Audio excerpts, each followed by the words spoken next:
আসসালামু আলাইকুম সবাইকে। অপবাদের আড়ালে প্রেম গল্পের 6 নম্বর পার্ট। তো বেশি কথা না বলে চলুন গল্প শুরু করা যাক। এই মেয়ে দাঁড়াও, কথা আছে তোমার সঙ্গে। ধ্রুব দৌড়াতে দৌড়াতে পেছন থেকে ডেকে আসছে। অদিতি থেমে গেল, নিঃশ্বাস আবারও থেমে গেছে যেন। যে ধ্রুব এগিয়ে গিয়ে ওর সামনে এসে দাঁড়ালো, হৃৎপিণ্ড যেন একদম লাফিয়ে উঠে দ্রুত সঞ্চালিত হতে থাকলো। প্রতিবার কেন এমন হয়? ধ্রুব কাছাকাছি এলেই অদিতি বুঝতে পারে ও আর স্বাভাবিক থাকছে না, উলটপালট হচ্ছে ও। এমনটার কারণ কি? অদিতি ভয়ে ভয়ে আশেপাশে তাকালো, কেউ কি দেখছে ওদের? যদি বাবা জেনে যায়? ধ্রুব ওর তাকানো দেখে বুঝে ফেললো।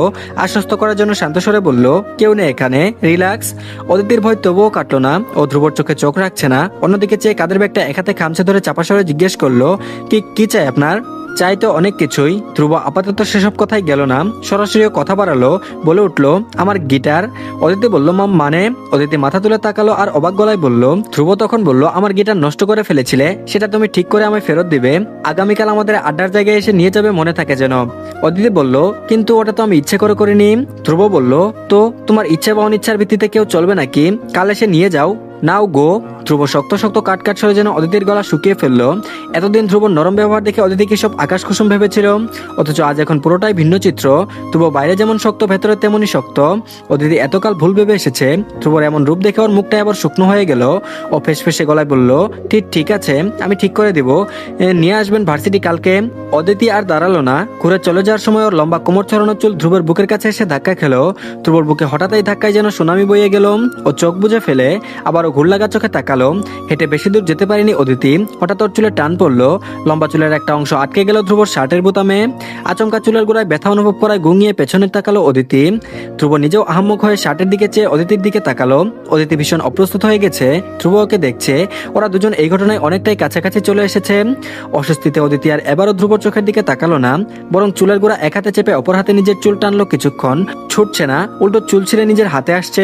চাইলেই অদিতি শার্টের বোতাম থেকে আরাম করে চুল ছাড়িয়ে নিতেই পারে, কিন্তু এতে দুজনে না চাইতেও একে অপরের আরো কাছে আসতে হবে, যা অদিতি কোনোদিনও চাইবে না। ধ্রুব তীক্ষ্ণ চোখে অদিতির নাচন কুদন দেখেই যাচ্ছে। ওর বড্ড হাসি পাচ্ছে এই অবস্থায়। যতই অদিতি চাই ধ্রুবর থেকে দূরে যেতে, ততই যেন ডেস্টিনি ওদের জোর করে টেনে একে অপরের কাছাকাছি এনে ফেলে। অদিতি চাইলেও যেমন ধ্রুবকে ইগনোর করতে পারেনি, তেমনি ধ্রুব নিজেও না চেয়েও ছুটে এসেছে এতটা পথ। ওদিকে চুল ছুটলো না দেখে অদিতি রেগে বিরক্ত হয়ে এবার টান দিতে উদ্যত হলো। ধ্রুব যেন এতে হতভম্ব হয়ে গেল। ও হঠাৎ চেঁচিয়ে উঠলো, রিল্যাক্স রিল্যাক্স, ওয়েট, আমি হেল্প করছি, চুল ছিঁড়ে ফেলার দরকার নেই। অদিতি থেমে গেল, কানের পেছনে চুলগুলো আস্তে করে হাত সরিয়ে ফেললো। ধ্রুব ওর দিকে চেয়ে তারপর মনে মনে হেসে ওঠে চুল বোতাম থেকে ভীষণ যত্ন নিয়ে ছাড়িয়ে দিল। তারপর অদিতির দিকে চেয়ে বলল, ডান, এতগুলো চুল ছিঁড়ে ফেললে অযথাই। ধ্রুবর ঠোঁটে উপহাস। অদিতি মাথা নিচু করে ছোট করে ধন্যবাদ বলল, তারপর এক ছুটে বেরিয়ে গেল। অদিতি দৌড়ে চলে যাচ্ছে। ধ্রুবর বুকের শার্টের বোতাম আরো একবার দেখলো। তারপর অদিতির যাওয়ার দিকে চেয়ে হঠাৎ করে ওর হাসি ফুটলো ঠোঁটে। ধ্রুব আনমনে হয়ে বলে বসলো, এমন শুকনো থ্যাংক ইউ ও আশা করিনি। ধ্রুব সেদিন বাড়ি ফিরলো। বাড়ি ফিরে দেখে সৌরভ ইয়ামিন খাবার টেবিলে বসে খবরের কাগজ পড়ছেন। সার্ভেন্ট খাবার বেড়ে টেবিলে সাজাচ্ছে। ধ্রুব যেতেই সৌরভ খবরের কাগজ রেখে ফেললেন দ্রুত।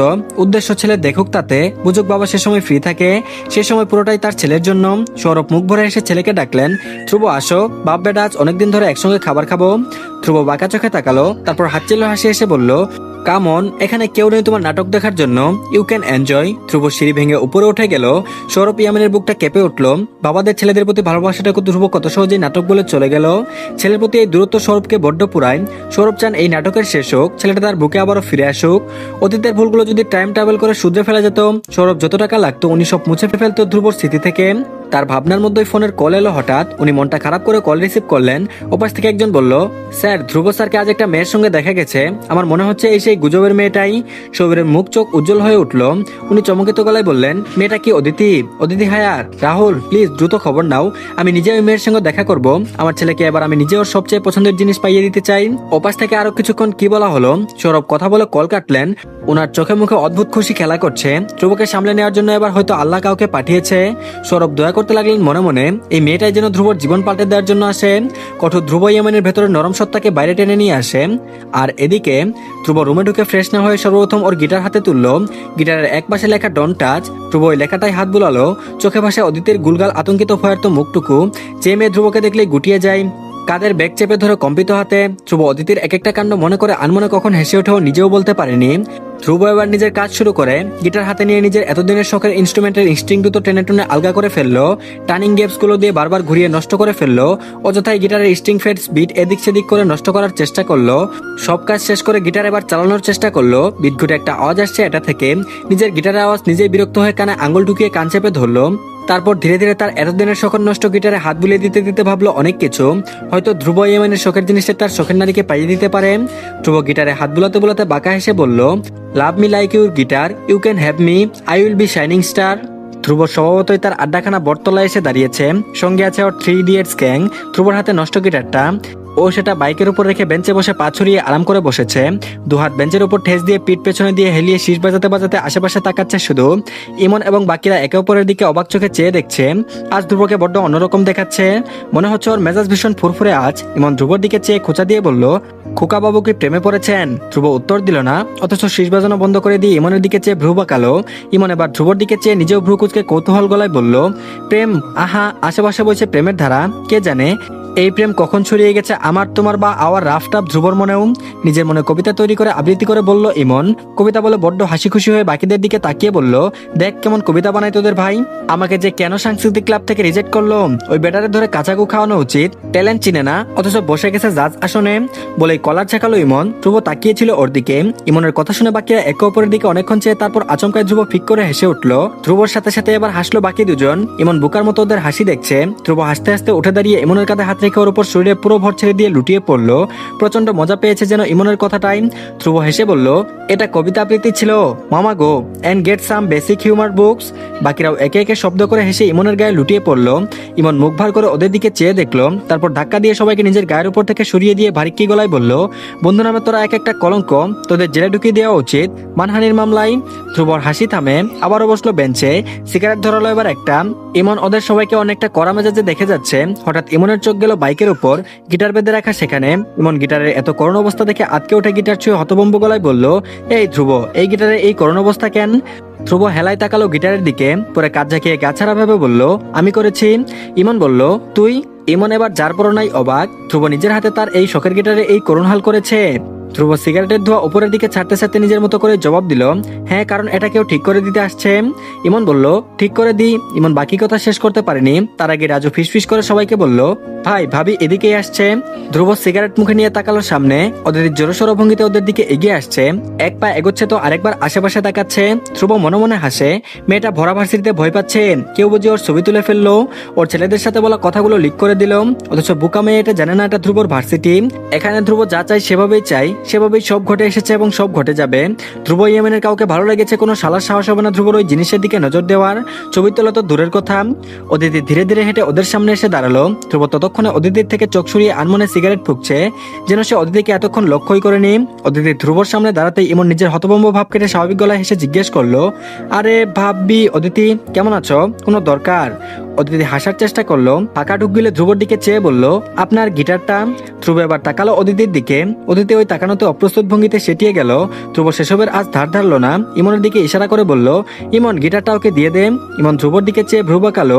ধ্রুব নিজের মতো করে বসে আছে, হয়তো এটা ধ্রুবর কোনো প্ল্যান, তাই ইমন আর দুবার ভাবলো না, চুপচাপ গিটার খুলে অদিতির হাতে ধরিয়ে দিল। অদিতি গিটার হাতে নিয়ে ওটাকে দেখে রীতিমতো হতভম্ব হয়ে অল্প আওয়াজে চেঁচিয়ে বলল, আল্লাহ, এ কি অবস্থা এটার? আমি তো এটাকে এতটাও নষ্ট করিনি। ধ্রুব এবার ভ্রু বাঁকিয়ে তাকালো। অদিতি ধ্রুবর ওর চাউনি দেখে বিড়াল ছানার নেই মিনমিন করে থেমে গেল। ও আলগুছে গিটার কাঁধে ঝুলিয়ে বলল, আমি ঠিক করে আনবো কালকে। ধ্রুব আগের মতো নির্বিকার ভঙ্গিতে বলল, গুড গার্ল। অদিতি তারপর আর একবারও ভুলক্রমে তাকালো না ধ্রুবর দিকে। গিটার হাতে চলে যাচ্ছে ও। ধ্রুব যেতেই সিগারেট রাস্তায় ফেলে পা দিয়ে পিষে ফেলে উঠে দাঁড়ালো। ইমন পাশ থেকে বলল, অযথা মেয়েটাকে জ্বালাচ্ছিস, পছন্দ করলে ডিরেক্ট বলে দে না। ধ্রুব বাইকে চেপে বসে ইঞ্জিন চালু করতে করতে জবাব দিল শান্ত স্বরে। তারপর বলল, যত জ্বলবে তত ধ্রুবকে চিনবে, যতদিন না ধ্রুবকে চিনছে ততদিন জ্বলুক না। আর এদিকে সেদিনের কয়েকদিন পরে আসে কালচারাল প্রোগ্রাম 2026-এর ফাইনাল দিনটা। পুরো বিশ্ববিদ্যালয়ের জন্য আজ নতুন রঙে সেজেছে। সম্পূর্ণ বিশ্ববিদ্যালয় নিয়নবাতি দিয়ে সাজিয়ে রাখা, হরেক রকম ফুল দিয়ে সদর গেট সাজানো হয়েছে। অতিথিদের বরণ করার জন্য মালা আনা হয়েছে, ফুল চকলেটের ডালা সাজানো হয়েছে, যাকে বলে হই হই রই রই অবস্থা পুরো বিশ্ববিদ্যালয় জুড়ে। ওদিকে কাঠের পুরোনো দিনের আলমারির সামনে ভ্রুকুচকে কোমরের দুপাশে হাত রেখে দাঁড়িয়ে আছে অদিতি। ও আজ কি পড়বে সেটাই এতক্ষণ ধরেও ভেবে পাচ্ছে না। ওর আজ পারফরমেন্স আছে, গান গাইবে সে অতগুলো মানুষের সামনে, তবে সেটা লুকিয়ে। তানিয়া কথা দিয়েছে ওকে কেউ অদিতির ভিডিও করবে না, ছবিও তুলবে না, এটা দেখার দায়িত্ব তানিয়ার নিজের। অদিতির বাবা কোনোদিনও জানবে না অদিতি আজ অতগুলো লোকের সামনে গান গেয়েছিল। অদিতি তানিয়ার কথায় কিছুটা ভরসা পাচ্ছে এখন।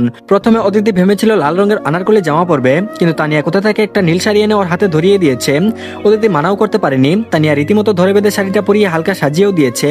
এতগুলো গণ্যমান্য লোক আসবে, যে সেভাবে তো আর তাদের সামনে পারফরমেন্স করা যায় না। শ্বাস শেষে তানিয়া ঘড়ি দেখলো, দেরি হয়ে যাচ্ছে ওদের। তানিয়া তারা দেখালো এবার। অদিতি রুম থেকে বেরোনোর আগে ধ্রুবর গিটারটা তুলে নিল হাতে। তানিয়া ধ্রুবর গিটারটা মুহূর্তেই চিনে ফেললো। অবাক হয়ে প্রশ্ন করলো, এই এটা ধ্রুব ভাইয়ের গিটার না? এটা তোর রুমে কেন? অদিতি চাপা স্বরে মুখ লুকিয়ে বলল, ও ঠিক করতে এনেছিলাম। তানিয়া বলল, তুই ঠিক করতে এনেছিস? ধ্রুব ভাই নিজে দিয়েছে তোকে ঠিক করাতে? তানিয়া কিছুটা সন্দেহ নিয়ে বলল। অদিতি সরল মনে জবাব দিল, আমি সেদিন এটা নষ্ট করে ফেলেছিলাম না, তাই আমাকে এর ঠিক করানোর জন্য জোর করে হাতে ধরিয়ে দিয়েছে। এত বাজে অবস্থা ছিল এটার, আমার কতগুলো টাকা গচ্ছা গেছে জানো? তানিয়া হা করে অদিতির বলা ধ্রুবর প্রতি অভিযোগগুলো শুনছিল। অদিতির কথা শেষ হতেই তানিয়া আবার ফিক করে হেসে উঠল। অদিতি বুকার মতো ওর হাসি দেখে বলল, হাসছো কেন? তানিয়া ঠোঁট চেপে হাসি আটকানোর চেষ্টা করে এগিয়ে এসে দু কাঁধে আগলে ধরলো অদিতির। ওর গলাটা টেনে দিয়ে হেসে বলল, হাসছি কারণ তুই অনেক ভোলা। আহারে, কিভাবে যে সামনে তোর মতো একটা মেয়ে অমন রাফ টাফ মানুষকে সামলাবে আল্লাহ জানে। অদিতি ভ্রু বাঁকালো, তারপর বলল, আমি আবার কাকে সামলাবো? তানিয়া হেসে উঠে অদিতিকে ঠেলতে ঠেলতে রুমের বাইরে নিতে নিতে বলল, সেটা সময় বলবে গার্ল, এখন চল, দেরি হচ্ছে আমাদের। তো ধন্যবাদ সবাইকে, এই পার্টটি এই পর্যন্তই। আশা করছি ভালো লেগেছে। তো আজকে শুক্রবার হয় কম করেই দিলাম, তো ইনশাল্লাহ পরবর্তীতে বাড়িয়ে দেবো। সবাই প্লিজ চ্যানেলটিকে সাবস্ক্রাইব করে দিন, আর ভিডিওতে একটা লাইক দিন, আর গল্পটি কেমন লাগছে সেটাও জানাতে ভুলবেন না। ভালো থাকবেন সবাই, আল্লাহ হাফেজ।